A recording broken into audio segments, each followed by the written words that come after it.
Hindi na ako nagpaligoy-ligoy pa dahil nakita ko na mukhang makikinabang ako ng malaki. Sa itsura at forma pa lamang ng matanda ay mukhang may pera at tamang desisyon ang aking gagawin na pakikipagrelasyon kay Dante. Safe ang aking Maria dahil tingin ko naman ay mukhang hanggang plano at tingin na lamang ang kayang gawin ni Dante. Tumagal ang aming relasyon at para patunayan na kunwari ay legit ang aking pag-ibig, ay hinayaan ko siyang gawin ang gusto. Pero nagulantang ako nang ilabas ni Dante ang maitim at maugat. Hello guys and welcome dito sa Kasgul TV. At syempre kung ikaw ay bago dito sa aking channel at trip mo ang ganitong klase ng kwento, palike and subscribe naman dyan.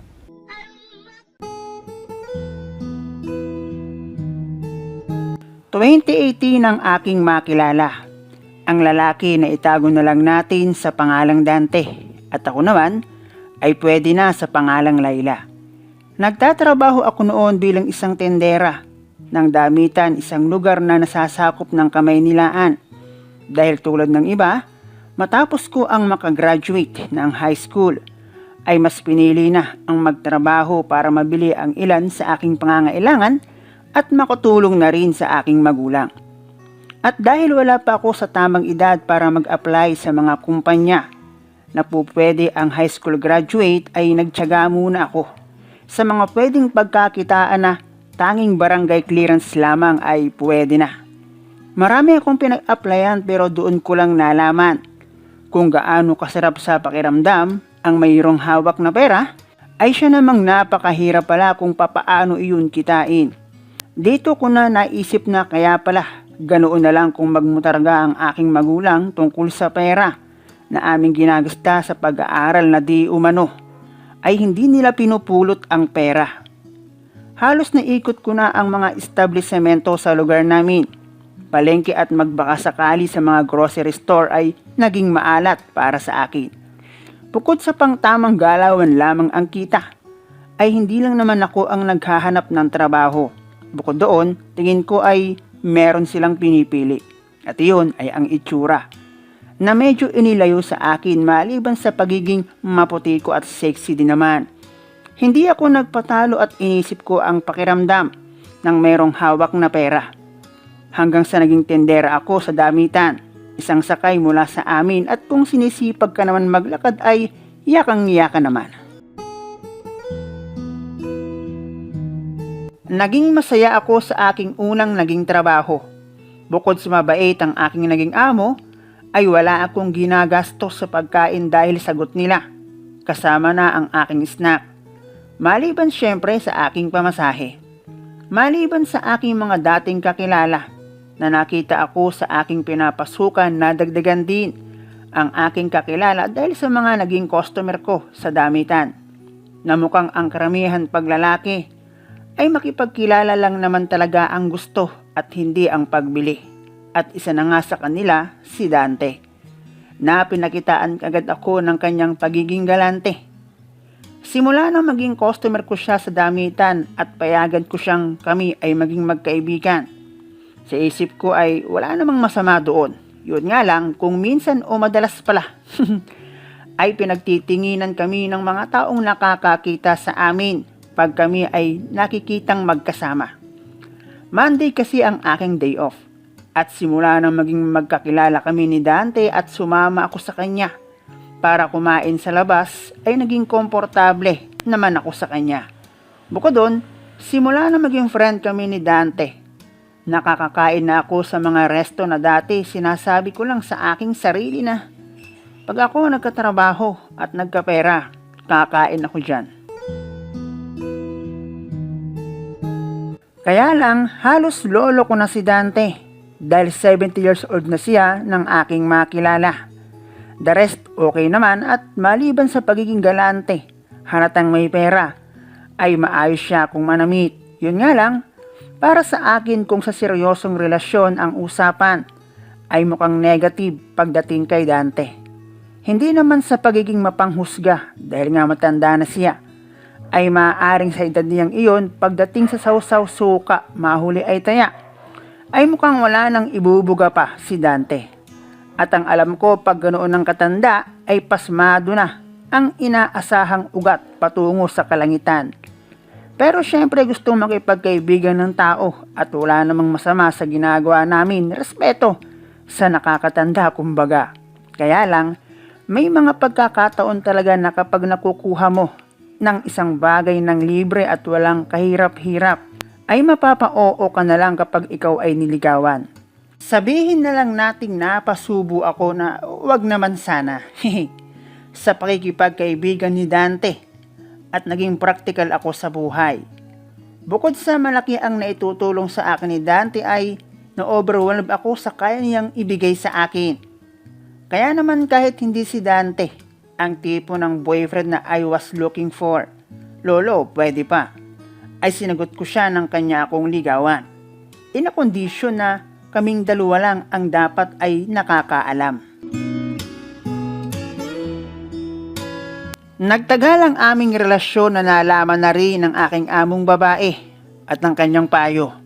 Kung nagbibigay, tanggapin, basta wag na wag daw ako manghihingi. Magparinig pwede. At dapat raw ay idadamay ko siya pag nag-abot ng pangmeryenda.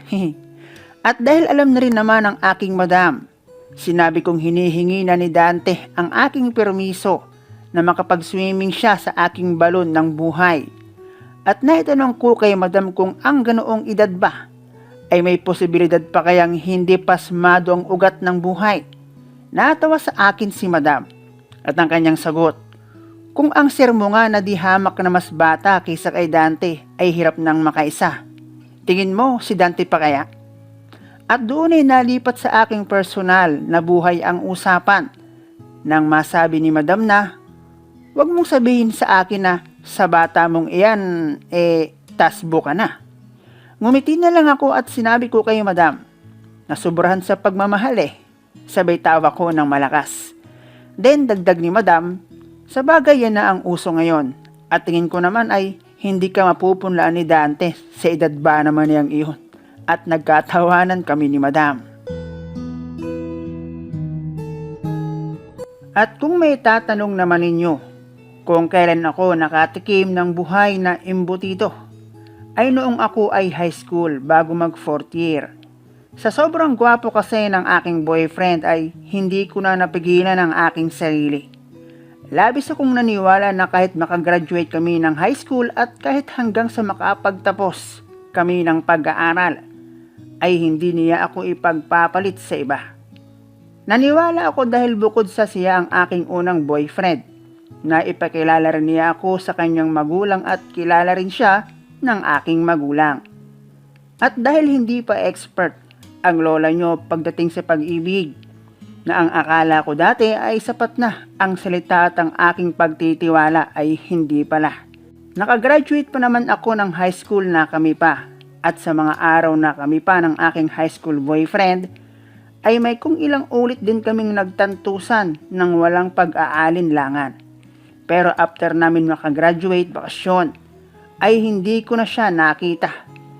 Isa rin ang aking pagiging broken-hearted, kaya naghanap ako ng magpapagaan ng aking loob at si Dante ang nakakuha ng aking atensyon.